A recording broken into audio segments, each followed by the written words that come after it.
జీవితమంటే కల కాదు, అది కవులు రచించే కథ కాదు.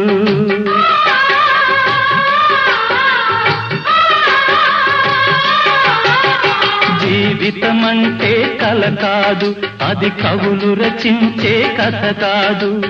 కనుమరుగైనది సిరి కాదు, అది మనదని తలచుట సరికాదు. కుడి ఎడమైతే పొరపాటు లేదను నానుడి సత్యం కాదు, ఇది అందరికి అర్థం కాదు.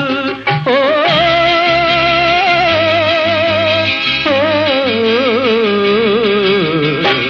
వేగు చుక్క మొలిచింది, వేకువ పొడ చూపింది, తూరుపు తెల్లవారక ముందే కాలం మాటేసింది, నా కళ్ళను కాటేసింది, కాలం మాటేసింది.